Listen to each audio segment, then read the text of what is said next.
Namaskaram. Welcome to my channel, VPK Nutrition, Mind Body Healing with Pushpa. In today's episode, I'm going to be talking all about activities, exercise, yoga. A lot of people, I see a lot of patients who either have very sedentary lifestyles or they do too much exercise or they feel frustrated, they cannot do enough exercise. There are all kinds of people out there and most people are confused about what is good for them. Now again, Ayurveda always talks about exercise based on your body type, what is suitable for you, and also based on your age, the season you're in, the place you're in, etc. So today's episode, I'm going to be trying to talk about what are the different types of exercise, the moderate versus intensity, as well as talk about what Ayurveda says about what is optimal for each of the body types, and also cover some of the Yogasanas that may be helpful for the different body types. So stay tuned to find out more.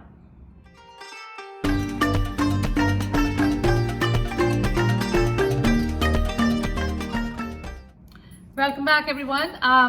Thank you so much for joining me today. First of all, I want to thank all of my viewers who've been watching regularly and giving me feedback and comments. So if you haven't already done so, please do subscribe to my channel. And if you find this helpful, please do give it a thumbs up, like the video, and share it with some of your friends and family who also maybe benefited from this. So let's get started with today's episode. Now, as human beings, we all know that being activity in our life is very important to keep us both mentally and physically fit. And I think everybody has an intention to stay active and move around and do what they need to do. But again, we also have to keep in mind what is our capacity, what kind of body type we have, what is really good for that body type, as well as what age you're in, what is the season you're living in, and so on and so forth.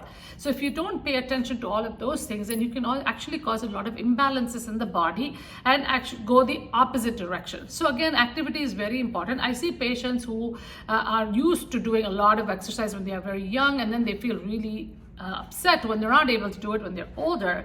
So this is something we have to remember. We cannot always say the same. And then there are those other people who have lived very sedentary lifestyles, and so as they get older, they find it even harder to move. So you find all kinds of people out there. So the important thing is we have a balance between these two, to have some sort of activity that you can do on a daily basis and to keep ourselves mentally and physically very healthy.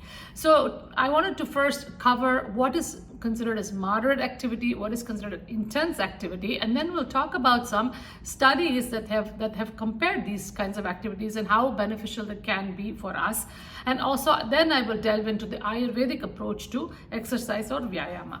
So what is the difference between a moderate activity or intense activity and then an intense or vigorous exercise activity?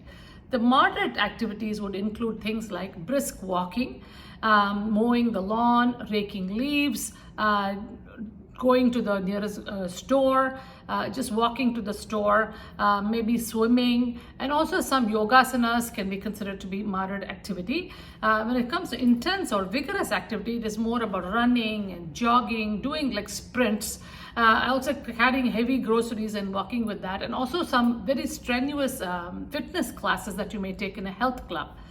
So again, you always have to pay attention to your body and only do physical activity that is suitable for you, and make sure if you have a heart condition or something, get the approval of your healthcare provider to do some of these activities. As we know that as you get older, as people get much older, exercise in the traditional sense becomes very difficult to do because you may have some health conditions or lack of flexibility or strength or balance or whatever the case may be. So definitely the CDC actually gives you some guidelines as to what is optimum exercise for somebody over the age of 65, and I just wanted to go through that just so you have an idea of what is an optimum level, and then we'll talk about the studies that talk about moderate as well as intense activities. The CDC says that adults ages 65 and older need at least 150 minutes a week. That is about 30 minutes a day for 5 days a week, or it could be like 20 minutes a day of moderate intensity activity, such as brisk walking and the ones that I mentioned before. Or you need 75 minutes a week of vigorous intense activity, such as hiking, jogging, or running. Now, and the second thing is at least 2 days a week of activities that strengthen your muscles.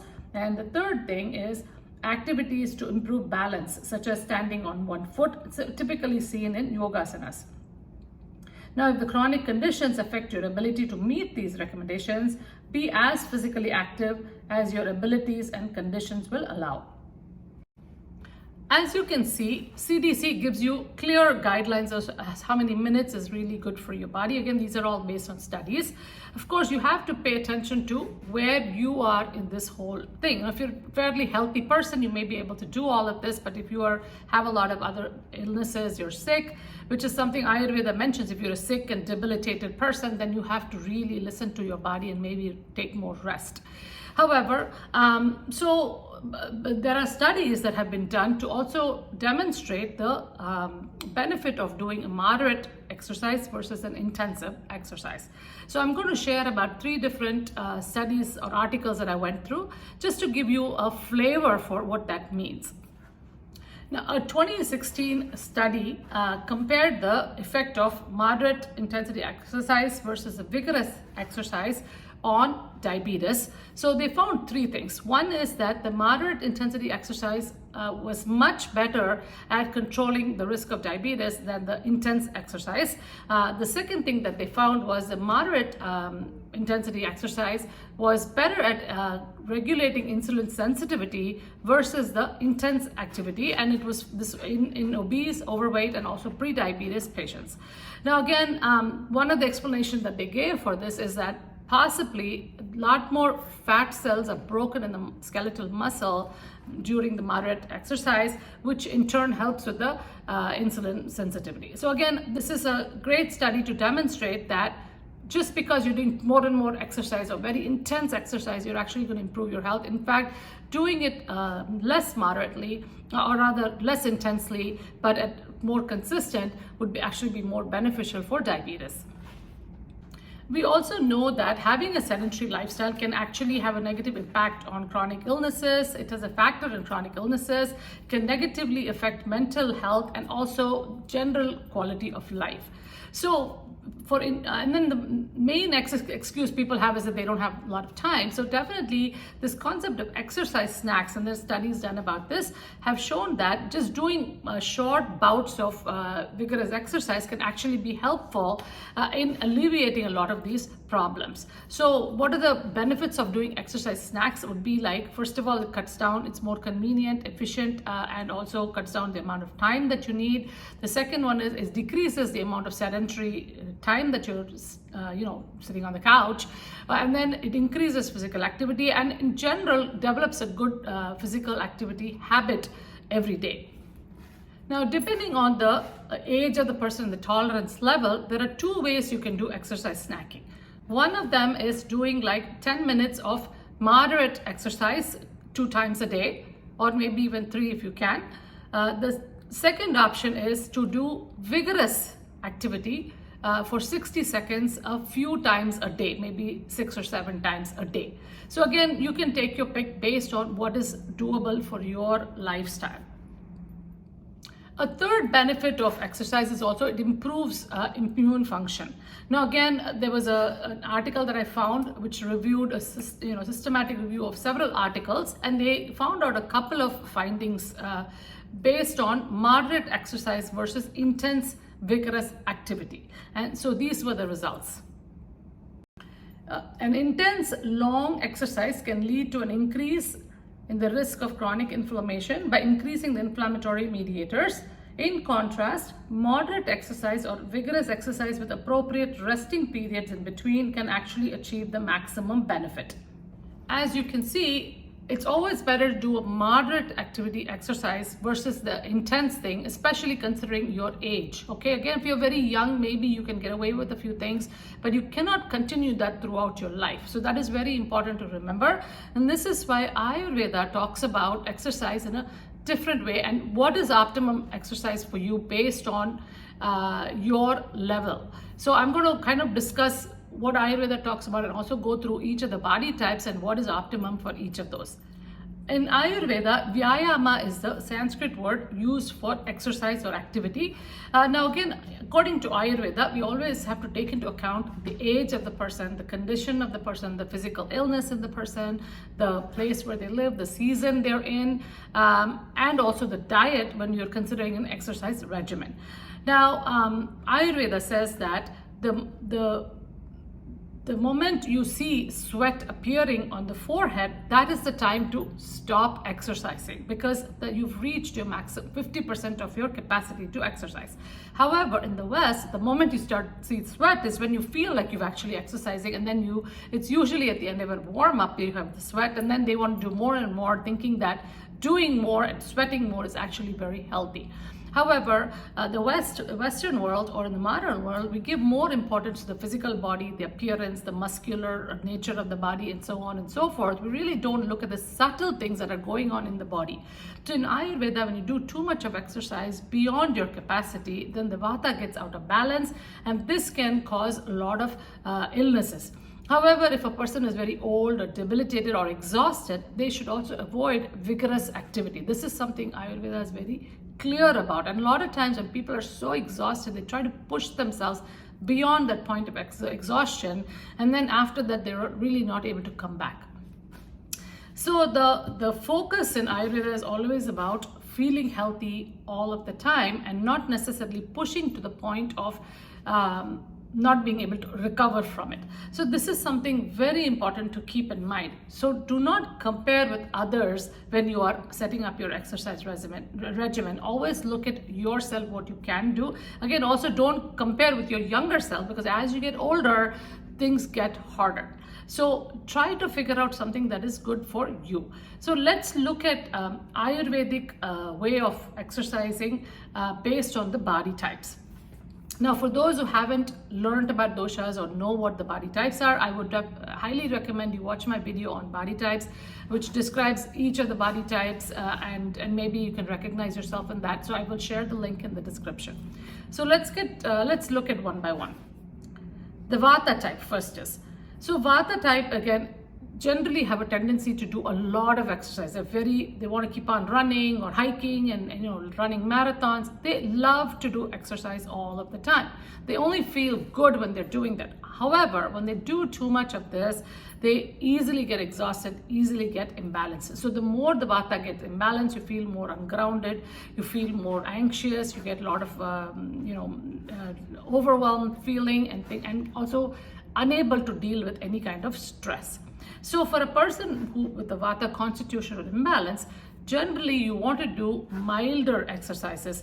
Brisk walking is actually a good exercise. Again, take breaks in between if you get too exhausted.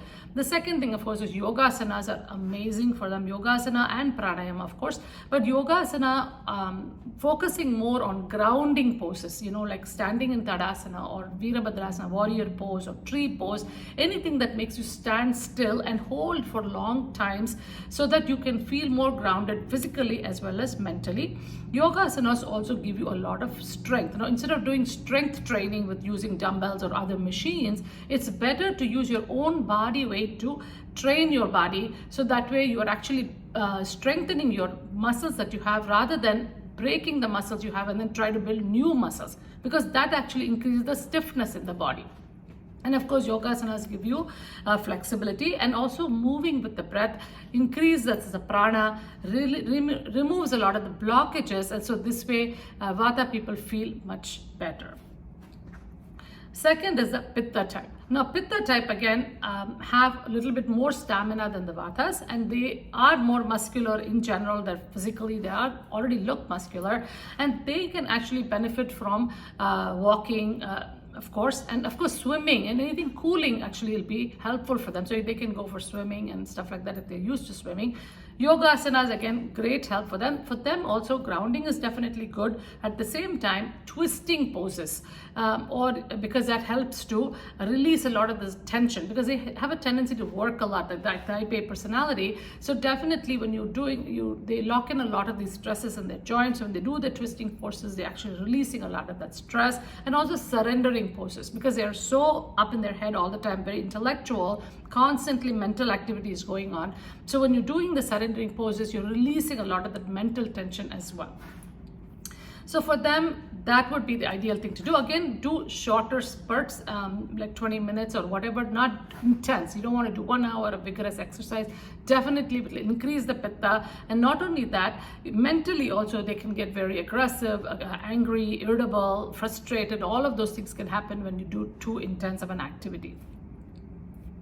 Third type is a kapha type. Now, the kapha generally by nature are very sluggish, usually have inertia to even move. So they're not motivated to exercise much at all. So they're the ones who suffer from the sedentary lifestyle and getting all these chronic illnesses because of that. However, for them, vigorous running or doing their activity first thing in the morning is probably the best thing to kind of get them started for the day. Running, jogging are all very good. Again, if you're not able to do long spurts, and usually they have a tendency to be overweight, for them actually, even if you can do those bouts, I was talking about those exercise snacking, that would be really good for them. So make it a habit to move throughout the day, kind of get up and move. Also do this 10 minutes of exercise snacking between breakfast, lunch and dinner, or do these intense activity. I talked about the 60 seconds bouts every hour or every couple of hours, just to get themselves moving is very important.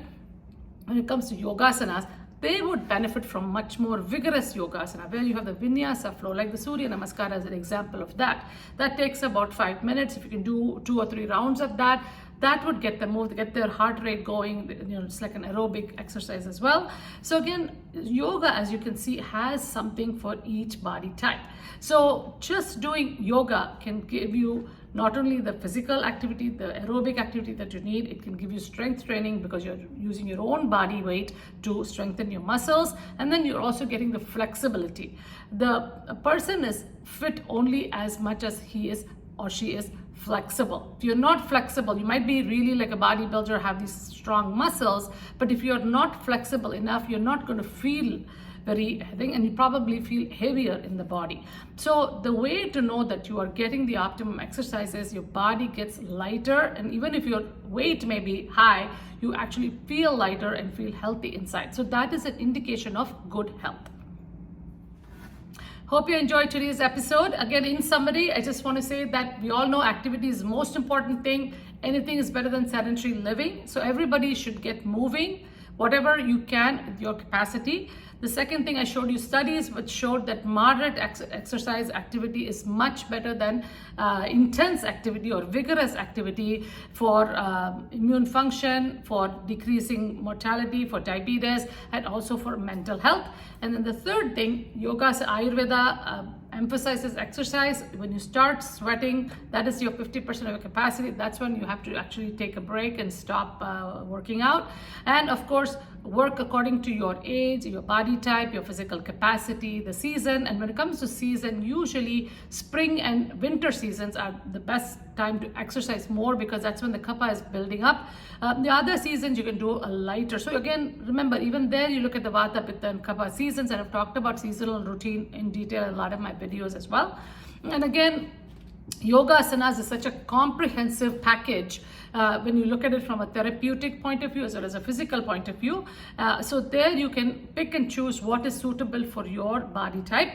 And of course, yoga is not just a physical practice, it is also a spiritual practice, but at least start with the physical, then you can easily get to the spiritual level eventually. So this week, listen to your body, observe your mind, and heal yourself, and see you again in a few weeks with another new episode. So have a wonderful week ahead.